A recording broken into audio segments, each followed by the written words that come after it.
Hello all, welcome to Pinch of Salt. இன்றைக்கி நாம் கோயிலில் பண்ணுற மாதிரி ஒரு வெண்பொங்கல் ரெசிபி தான் பார்க்க போகிறோம். கோவிலில் பண்ணுற மாதிரி நல்லா சாஃப்டாக மணமாக எப்படி பொங்கல் பண்ணுறதுன்னு பார்க்கலாம். நான் 1 கிளாஸ் அளவுக்கு பச்சரிசி எடுத்திருக்கேன். இது கூடவே அரை கிளாஸ் அளவுக்கு பாசிப்பருப்பு எடுத்து ரெண்டையும் தண்ணியில் அரை மணி நேரம் ஊற வச்சுருங்க.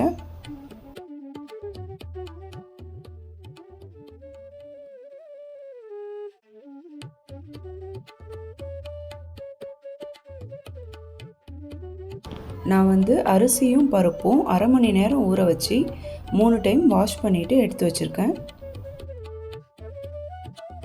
இப்போது இதை குக்கரில் மாற்றிட்டு இதுக்கு தேவையான அளவு தண்ணி சேர்த்துக்கலாம்.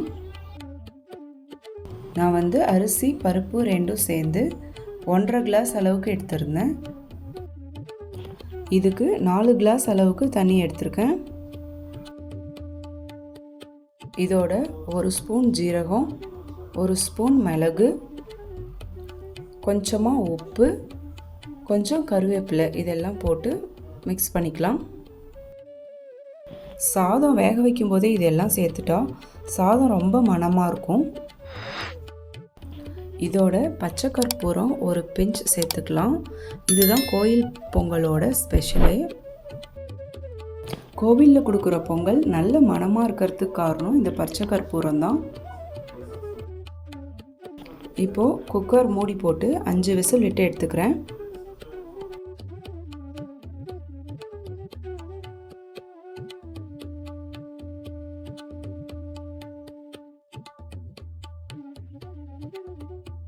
அஞ்சு விசில் விட்டு நான் ஆஃப் பண்ணிட்டேன்.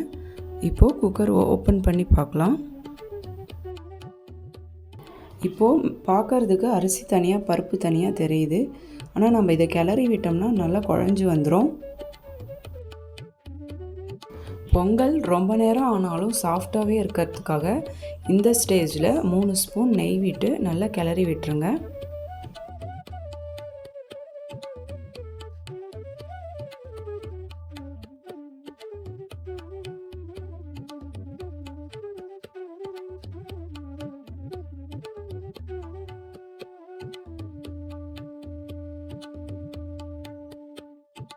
இப்போது பொங்கலுக்கு தேவையான தாளிப்பு பார்க்கலாம். ஒரு சின்ன கடாயில் நமக்கு தேவையான அளவு நெய் எடுத்துக்கலாம்.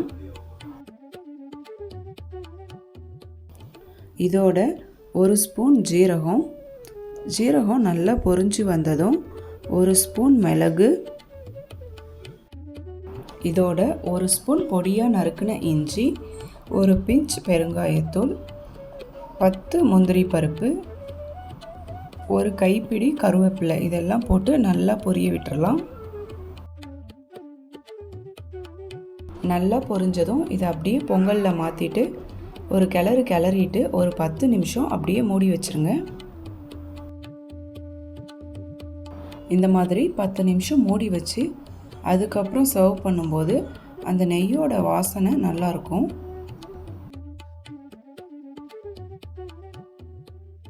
இப்போது கோயில் பிரசாதம் மாதிரி ஒரு சூப்பரான வெண்பொங்கல் ரெடி ஆயிடுச்சு. இந்த பொங்கலோட நல்ல சூடான சாம்பார் வச்சு சர்வ் பண்ணிங்கன்னா ரொம்ப அருமையாக இருக்கும். இந்த சாம்பார் ரெசிபி நான் அடுத்த வீடியோ போஸ்ட் பண்ணுறேன்.